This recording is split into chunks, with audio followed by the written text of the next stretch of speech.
Hello friends, welcome back to my channel. तो दोस्तों, आज की जो वीडियो है, इस वीडियो में हम पर्यावरण के महत्वपूर्ण प्रश्नों को देखेंगे। जी हाँ दोस्तों, इस वीडियो में हमने जो पर्यावरण के प्रश्न लिए हैं वह आपका रीट 2022 में पूछे गए पर्यावरण के प्रश्न हैं। दोस्तों, हम इस वीडियो में जितने भी 2022 में प्रीवियस ईयर में आपके पर्यावरण के प्रश्न पूछे गए हैं उन सभी प्रश्नों को देखेंगे, क्योंकि दोस्तों क्या होता है कि जो रीट एग्ज़ाम आपका होता है इसमें आपका प्रीवियस ईयर क्वेश्चन उसमें भी आता है, या अगर वही प्रश्न नहीं आता है डायरेक्ट तो सेम टॉपिक से प्रश्न पूछा जाता है। तो इसलिए आपको प्रीवियस ईयर देखना बहुत ही ज़रूरी है। अगर आप इस वीडियो को अच्छे से देख लेते हैं तो गारंटी है दोस्तों, आपको 2 से 3 नंबर का प्रश्न जो है इसी वीडियो से आ जाएगा, क्योंकि रीट में क्वेश्चन रिपीट होते हैं। तो इसलिए चलिए वीडियो को स्टार्ट करते हैं। पहला प्रश्न आपका आया था कि राजस्थान में कौन से लोक देवता का संबंध लाछा गुजारी की प्रार्थना से है। जी हाँ दोस्तों, पूछा गया है कि कौन से लोक देवता का संबंध जो है वह लाछा गुजारी की प्रार्थना से है। ऑप्शन है गोगा जी, दूसरा आपका ऑप्शन है रामदेव जी, या तीसरा है आपका पाबू जी, या चौथा है तेजा जी। तो देखिए यहाँ पर अगर हम सही आंसर की बात करें तो जो सही आंसर आपका है वह है तेजा जी। जी हाँ दोस्तों, तेजा जी का संबंध जो है वह आपका लाछा गुजारी की प्रार्थना से है। तो इसको आप याद रखिएगा, इम्पोर्टेंट है। क्योंकि दोस्तों जो तेजा जी के बारे में बात कर लेते हैं, तो जो तेजा जी आपके थे, इनका जो जन्म है वह खड़नाल के नागौर में 1073 ईस्वी में हुआ था, और इनका जो विवाह है वह पनीर गांव के रायमल जी की पुत्री पैमल के साथ इनका विवाह हुआ था। तो इसको याद रखिएगा। और दोस्तों यह इसलिए जो है कि इनका जो है प्रार्थना वगैरह की जाती है, क्योंकि कहा जाता है जैसे कि यह जो है कि जब इनका विवाह था तो उस समय क्या हुआ था कि जब यह विवाह करने गए थे तो उस समय जो है कि मेर जात के जो लुटेरे थे वह लोग इनके गांव पहुंचते हैं, और लाछा गुजरी की जो गायें हैं उनको यह लोग चुरा कर ले जाते हैं। और बाद में जब तेजा जी को पता चलता है, जब वह विवाह करके वापस आते हैं और उनको पता चलता है, तो फिर वह युद्ध करते हैं और गायों को छुड़ा करके लाते हैं। तो यही छोटी सी कथा है, इसको आप याद रखिएगा। चलिए अगला प्रश्न देखते हैं। अगला प्रश्न आपका है कि सड़क मार्ग यातायात के साधनों के सही समूह को चुनना है। तो देखिए यहाँ पर सही समूह को चुनना है। ऑप्शन है जीप, स्कूटर, नाव। तो देखिए सड़क मार्ग यातायात जो है उनको चुनना है। तो जीप आपका सड़क मार्ग है, स्कूटर भी है, लेकिन नाव नहीं है, तो यह ऑप्शन गलत है। अगला है साइकिल हो गया, कार हो गया, लेकिन जेट नहीं है, तो यह भी ऑप्शन गलत है। तीसरा है बस, ट्रक, ई रिक्शा। यह सही हो जाएगा आपका, क्योंकि यह तीनों सड़क पर आपके चलते हैं। बस भी चलती है, ट्रक भी चलता है, और ई रिक्शा भी चलता है। तो यह आपका सही हो जाएगा। अगला प्रश्न देख लेते हैं। अगला प्रश्न है कि किस रोग के कारण रक्त में प्लेटलेट्स की संख्या कम हो जाती है। जी हाँ दोस्तों, किस रोग के कारण प्लेटलेट्स की संख्या घट जाती है। चिकन पॉक्स के कारण, मधुमेह के कारण, या अमीबा एसियस के कारण, या डेंगू के कारण।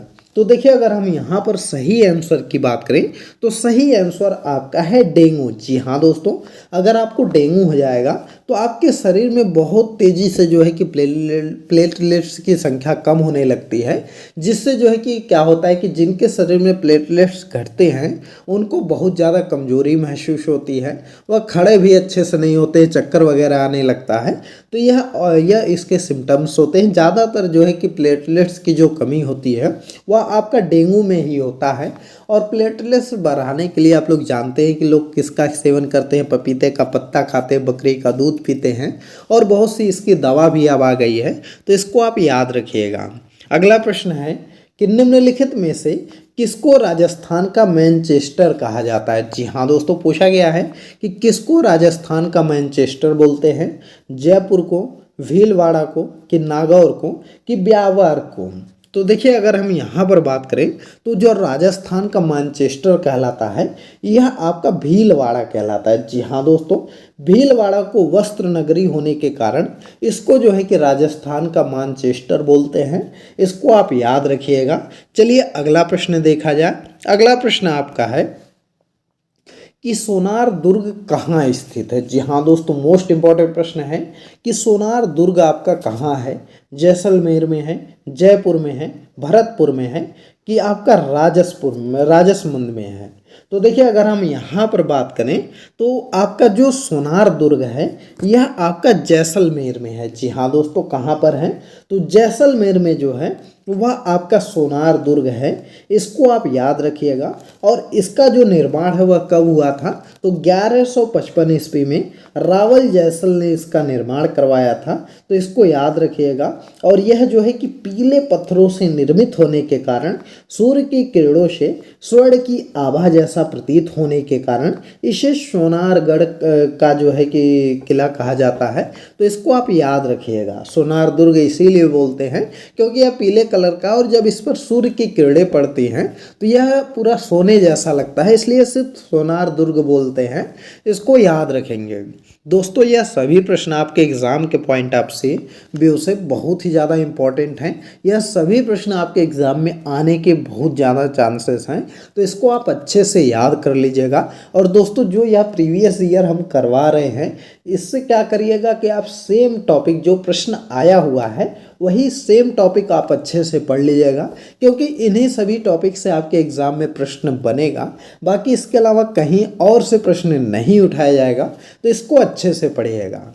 अगला प्रश्न है कि राजस्थान के कौन से समुदाय के लिए वन एवं वन्य प्राणी संरक्षण उनके धार्मिक अनुष्ठान का एक भाग बन गया है। जी हाँ दोस्तों, राजस्थान के किस समुदाय के लिए वन्य प्राणी और वन का संरक्षण करना उनके धार्मिक अनुष्ठान का एक भाग बन गया है।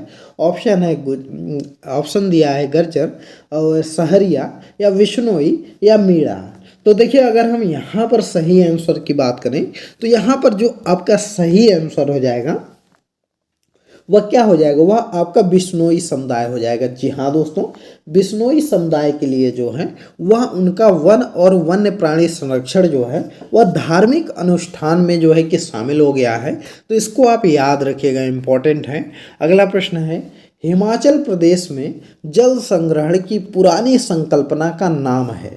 तो हिमाचल प्रदेश में जल संग्रहण की पुरानी संकल्पना का क्या नाम है, सुरंगम, या आपका जो ऑप्शन दिया गया है आपका जो है कि यह कट्टा है, या ऑप्शन गलत है, यहाँ पर कट्टा दिया गया है। और तीसरा आपका कुल्ल दिया गया है, और चौथा एरिश दिया गया है। तो यहाँ पर देखिए यह आपका सही दिया गया है कुल्ल जो है, और तीसरा आपका कट्टा है, और चौथा जो है वह एरिश है।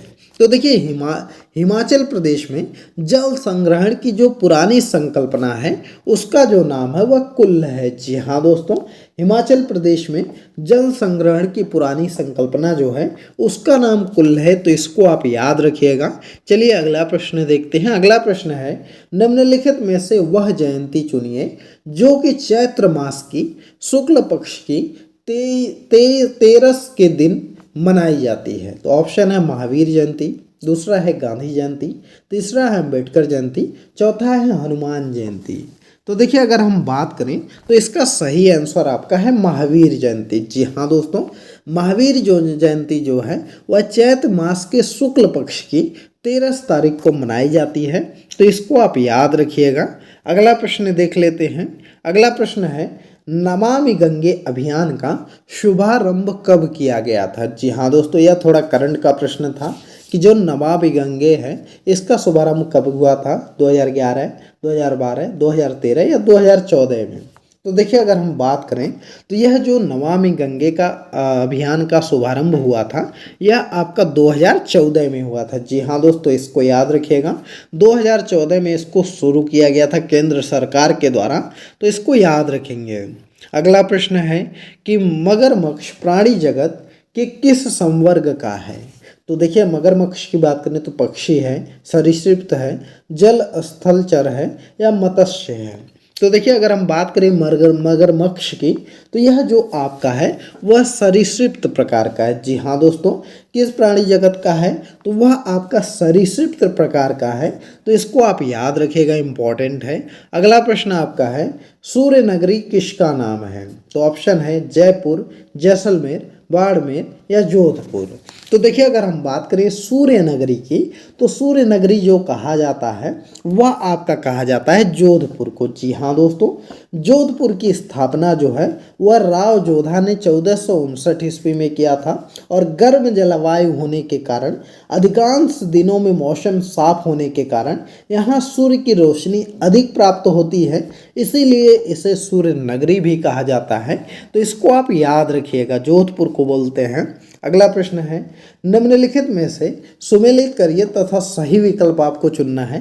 तो यहाँ पर आपको सुमेलित करना है, तो ऑप्शन दिया गया है आपका, यहाँ पर जो है कि आपका ऑप्शन दिया गया है कि कौन सा ऑप्शन सही होगा। तो यहाँ पर देखिए अगर हम बात करें वृद्धि हार्मोन्स की, तो वृद्धि हार्मोन्स क्या करते हैं? तो वृद्धि हार्मोन्स जो है वह अंगों को वृद्धि करने के लिए प्रेरित करते हैं। तो पहले का जो ऑप्शन हो जाएगा वह बी नंबर हो जाएगा कि अंगों को वृद्धि करने के लिए प्रेरित करेंगे।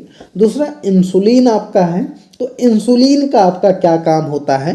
तो इंसुलिन का जो है कि काम होता है कि जो रक्त में शर्करा है उसके स्तर का नियमन करना। तो यह डी वाला ऑप्शन आपका हो जाएगा, क्योंकि आप लोग देखे होंगे कि जो लोग शुगर के पेशेंट होते हैं, जब उनका शुगर लेवल काफ़ी बढ़ जाता है तो उनको इंसुलिन का टीका दिया जाता है, इंसुलिन की सुई लगाई जाती है। वही काम करता है इंसुलिन जो होता है वह रक्त में शर्करा का स्तर का नियमन करता है। अगला आपका है टेस्टोस्टेरोन। तो देखिए अगर हम बात करें टेस्टोस्टेरोन के बारे में, तो यह आपका क्या करता है? यह आपका नर में लैंगिक लक्षणों का नियमन करता है, तो ए वाले के साथ यह चला जाएगा। और प्रोजेस्टेरोन जो है वह मादा में लैंगिक लक्षणों का नियमन करता है, तो यह वाला आपका चौथा सी वाले के साथ चला जाएगा। तो यह आपका हो जाएगा, इसको आप मिला लीजिएगा, एक बार अच्छे से इसको आप कर लीजिएगा। यह सभी आपके एग्जाम के पॉइंट ऑफ व्यू से बहुत ही इंपॉर्टेंट है। दोस्तों अगर आप लोग चैनल को सब्सक्राइब नहीं किए हैं तो चैनल को सब्सक्राइब कर लीजिए और साथ ही में बेल आइकन भी प्रेस कर दीजिए, जिससे कि मैं कोई नई वीडियो अपलोड करूं तो आप तक उसकी नोटिफिकेशन सबसे पहले पहुंच सके। अगला प्रश्न है, खादी के बने वस्त्रों की कीमत पर विशेष छूट कब दी जाती है? तो ऑप्शन है 26 जनवरी को, 2 अक्टूबर को, 21 जून को या 5 सितंबर को। तो देखिए अगर हम बात करें खादी से बने वस्त्रों की कीमत पर विशेष छूट जो है वह आपका किस तारीख को दिया जाता है? तो यह आपका दिया जाता है 2 अक्टूबर को। जी हाँ दोस्तों, 2 अक्टूबर को आपका गांधी जयंती होती है और इसी दिन जो है कि विशेष छूट दी जाती है खादी से बने वस्त्रों पर, तो इसको याद रखिएगा। अगला प्रश्न है, अगला प्रश्न आपका है, पर्वतारोहण के दौरान सांस लेने में कठिनाई का मुख्य कारण क्या है? खड़ी ढलान है, अत्यधिक ठंडा मौसम है, कम वायु दाब है या बर्फीली हवा है? तो देखिए सांस लेने में जो कठिनाई का मुख्य कारण है वह आपका कम वायु दाब है। जी हाँ दोस्तों, सी वाला ऑप्शन सही हो जाएगा। कम वायु दाब के कारण जब पर्वतारोही पर्वतों पर चढ़ते हैं तो उनको सांस लेने में कठिनाई होती है, इसको याद रखिएगा। अगला प्रश्न है, निम्नलिखित में से कौन पर्यावरण के जैविक घटक के अंतर्गत आते हैं? तो यहाँ पर पर्यावरण के अजैविक घटक के अंतर्गत कौन से आते हैं पूछा गया है। पादप है, वायु है, जंतु है, जीवाणु है। तो देखिए यहाँ पर अगर हम बात करें तो यहाँ पर देखिए आपका जो पादप है यह तो आपका जो है कि जैविक घटक के अंतर्गत आएगा, जंतु भी आएगा, जीवाणु भी आएगा। लेकिन दोस्तों वायु जो है यह आपका अजैविक घटक के अंतर्गत आते हैं, तो इसको आप याद रखिएगा, बी वाला ऑप्शन आपका सही हो जाएगा। अगला प्रश्न देखते हैं। अगला प्रश्न है, निम्नलिखित में से रेशम कीट का भोजन कौन सा है? जी हाँ दोस्तों, रेशम कीट का भोजन पूछा गया है, तो ऑप्शन है सहतूत की पत्तियाँ, जामुन की पत्तियाँ, नीम की पत्तियाँ कि आम की पत्तियाँ। तो देखिए अगर हम यहाँ पर बात करें तो यहाँ पर जो आपका रेशम कीट का भोजन का मुख्य जो है वह सहतूत की पत्तियाँ हैं। जी हाँ दोस्तों, सहतूत की पत्तियों पर रेशम के कीट पाले जाते हैं, तो इसको आप याद रखिएगा। और रेशम के कीट को पालना जो है वह आपका क्या कहलाता है? सेरीकल्चर कहलाता है, तो इसको भी आप याद रखिएगा। अगला प्रश्न है, तंबाकू में कौन सा एल्केलाइड पाया जाता है? जी हाँ दोस्तों, पूछा गया है कि तंबाकू में कौन सा एल्केलाइड पाया जाता है। ऑप्शन है कोकेन, दूसरा है कैफीन, तीसरा है निकोटीन और चौथा है मॉर्फिन। तो देखिए अगर हम बात करें तो तंबाकू में जो आपका पाया जाता है वह आपका पाया जाता है निकोटीन। जी हाँ दोस्तों, इसको याद रखिएगा। तंबाकू में आपका एक निकोटीन नामक एल्कलॉइड पाया जाता है और जो है कि यह एक रासायनिक यौगिक होता है, तो इसको याद रखिएगा। अगला प्रश्न आपका है, रेबीज रोग का कारक होता है। तो रेबीज रोग का कारक क्या होता है? वायरस है, प्रोटोजोआ है, बैक्टीरिया है या माइकोप्लाज्मा है? तो देखिए अगर हम बात करें तो रेबीज रोग का कारण जो होता है वह आपका क्या है? तो वह आपका वायरस होता है। जी हाँ दोस्तों, रेबीज रोग का कारक वायरस होता है। यह संक्रमित जानवरों के काटने से फैलता है, तो इसको आप याद रखिएगा। अगला प्रश्न आपका दिया गया है कि निम्नलिखित में से कौन सा जल प्रदूषण का मानवीय स्रोत नहीं है? जी हाँ दोस्तों, पूछा गया है कि जल प्रदूषण का मानवीय स्रोत नहीं है कौन सा? ऑप्शन है घरेलू बहिस्राव, अगला है वहित जल, तीसरा है औद्योगिक बहिस्राव और चौथा है ह्यूमस पदार्थ। तो देखिए अगर हम बात करें तो यहाँ पर जल प्रदूषण का जो मानवीय स्रोत नहीं है वह है आपका ह्यूमस पदार्थ। जी हाँ दोस्तों, ह्यूमस पदार्थ जल प्रदूषण का मानवीय स्रोत नहीं है। अपरदन, भूस्खलन और पेड़ पौधों तथा मृत पशुओं के सड़ने से होने वाले जल प्रदूषण के कारण जो है वह प्राकृतिक कारण होते हैं। जो जल प्रदूषण होता है तो यह आपका मानवीय कारक नहीं है, तो इसको याद रखिएगा। अगला प्रश्न है आपका कि जंतु से प्राप्त रेशे का उदाहरण है। तो जंतु से प्राप्त रेशे का उदाहरण क्या है? कपास है, पॉलिएस्टर है, तीसरा नायलॉन है, चौथा रेशम है। तो देखिए जंतु से जो प्राप्त होता है वह आपका रेशम होता है। जी हाँ दोस्तों, अभी हमने आपको बताया कि रेशम के जो कीट पाले जाते हैं वह आपके शहतूत की पत्तियों पर पाले जाते हैं और वह इसको खाते हैं और उन्हीं कीटों से हमको जो है वह रेशम प्राप्त होता है। तो डी वाला विकल्प आपका सही हो जाएगा। अगला प्रश्न है कि मूल्यांकन का मुख्य उद्देश्य क्या है? जी हाँ दोस्तों, पूछा गया है मूल्यांकन का मुख्य उद्देश्य क्या है? ऑप्शन अनुशासन बनाना, परीक्षा करवाना, प्रश्न पत्र बनवाना या अधिगमकर्ता की उपलब्धि पर सुधार लाना। तो देखिए अगर हम बात करें मूल्यांकन की तो मूल्यांकन का जो मुख्य उद्देश्य है वह आपका है अधिगमकर्ता की उपलब्धि एवं सुधार लाना। जी हाँ दोस्तों, अधिगमकर्ता की उपलब्धि एवं सुधार लाना जो है वह मूल्यांकन का मुख्य उद्देश्य होता है, तो इसको आप याद रखिएगा। अगला प्रश्न है रबी की फसल का उदाहरण है। तो रबी की फसल का उदाहरण आपका क्या हो जाएगा? मक्का है, सोयाबीन है, मूंगफली है कि अलसी है? तो देखिए अगर हम बात करें रबी की फसल की तो रबी की जो फसल होती है उसकी जो बुआई है वह आपका अक्टूबर नवंबर महीने में होता है और इसकी कटाई आपका फरवरी मार्च महीने में होता है, तो उसको हम लोग रबी की फसल बोलते हैं। और यह आपका अलसी जो है वह रबी के फसल में बोई जाती है, रबी के सीजन में। बाकी आपका जो मक्का हो गया, यह सोयाबीन हो गया, मूंगफली हो गया, यह आपका जो है कि रबी की फसल में नहीं बोया जाता है, तो इसको आप याद रखिएगा। यह सब जो है कि आपका खरीफ की फसल है, तो इसको याद रखेंगे। अगला प्रश्न आपका दिया गया है बाल केंद्रित शिक्षा से कौन सा तत्व नहीं होता है? जी हाँ दोस्तों, बाल केंद्रित शिक्षा में कौन सा तत्व नहीं होता है? ऑप्शन है खेल, अगला है प्रेरणा, तीसरा है निष्क्रियता, चौथा है संतोष। तो देखिए अगर हम बात करें तो बाल केंद्रित शिक्षा में आपका जो है वह निष्क्रियता शब्द नहीं होता है, बाकी इसके अलावा खेल भी होता है, प्रेरणा भी होती है और संतोष भी होता है। निष्क्रियता शब्द नहीं होता है, तो इसको आप याद रखिएगा, इम्पोर्टेंट है। अगला प्रश्न आपका है कि प्राचीन काल में संदेशों का संचार कौन से माध्यम से होता था? जी हाँ दोस्तों, पूछा गया है कि जो प्राचीन काल है उसमें संदेशों का जो संचार है वह किस माध्यम से होता था? ऑप्शन है फैक्स या जो है मोबाइल या आपका हर कार्य या चौथा ऑप्शन दिया गया है टेलीफोन। तो देखिए अगर हम बात करें तो जो प्राचीन काल था उस समय आपके टेलीफोन वगैरह तो थे नहीं, तो इसलिए वहाँ पर जो है कि हरकारी होते थे। हरकारी के माध्यम से जो है कि संचार का आदान प्रदान होता था, तो इसको आप याद रखेंगे, सी वाला ऑप्शन हो जाएगा। अगला प्रश्न है श्रव्य दृश्य शिक्षण अधिगम सामग्री का उदाहरण है। तो श्रव्य दृश्य शिक्षण अधिगम रेडियो है, टेप रिकॉर्डर है, बुलेटिन बोर्ड है या टेलीविज़न है?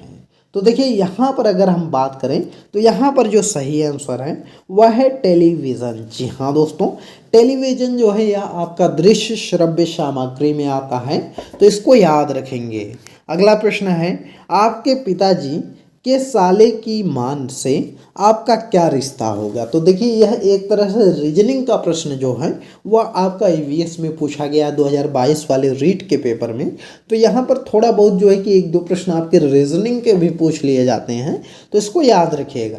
तो यहाँ पर देखिए आपके पिताजी के साले, तो यहाँ पर देखिए अगर हम यहाँ पर बात करें तो यह हम हो गए, यहाँ पर मान लीजिए यह पिताजी हो गए और उनके जो है कि साले मान लीजिए यह हो गए साले की माँ, मतलब कि जो यहाँ साले की माँ यह हो गई से आपका क्या रिश्ता होगा।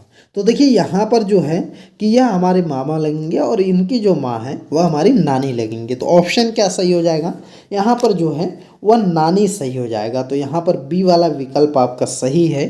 चलिए अगला प्रश्न देखते हैं। अगला प्रश्न आपका है, फूल डोल का मेला कहाँ लगता है। जी हाँ दोस्तों, पूछा गया है फूल डोल का मेला कहाँ लगता है, अजमेर में या जैसलमेर में या शाहपुर में या अलवर में।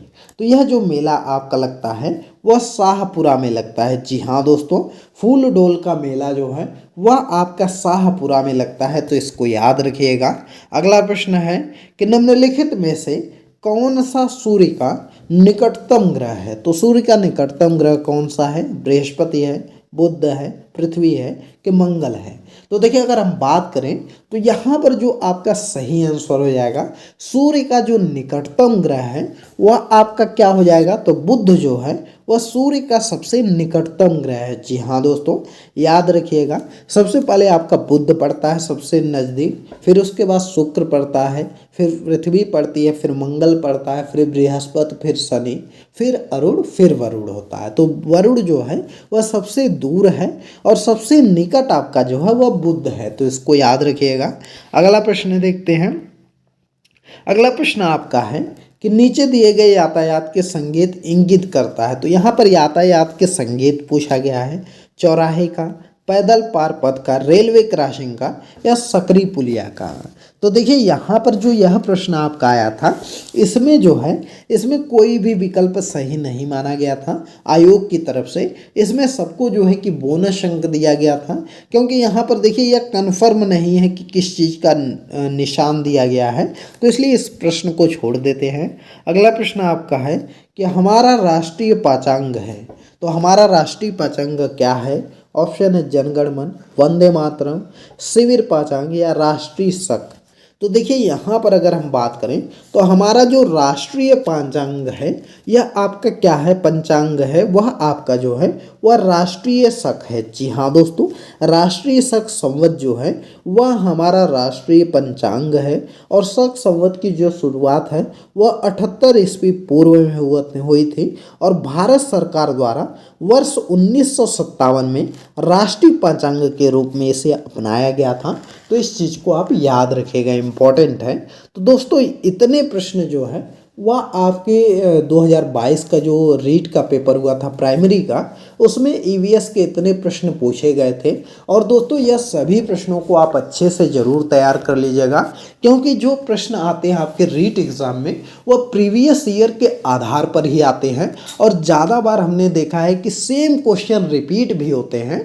तो इसलिए आप लोग इनको रिपीट से अच्छे से इनको तैयार कर लीजिएगा। इनसे 2-3 नंबर का प्रश्न तो आपको बन जाएगा और साथ ही में जिस टॉपिक से प्रश्न आया है अगर उस टॉपिक को आप पढ़ लेते हैं तो यकीन मानिए दोस्तों आपका जो है कि 30 में से 28-27 जरूर मार्क्स आ जाएंगे ईवीएस में। तो इसलिए प्रीवियस ईयर करना बहुत ज़रूरी होता है। तो दोस्तों यह वीडियो आपको कैसी लगी कमेंट करके बताइएगा, और वीडियो पसंद आई हो तो वीडियो को लाइक करिए, ज़्यादा से ज़्यादा शेयर करिए, और चैनल पर नए हैं तो चैनल को ज़रूर सब्सक्राइब करिए। चलिए मिलते हैं अगली एक नई वीडियो में एक नए टॉपिक के साथ, तब तक के लिए बाय बाय।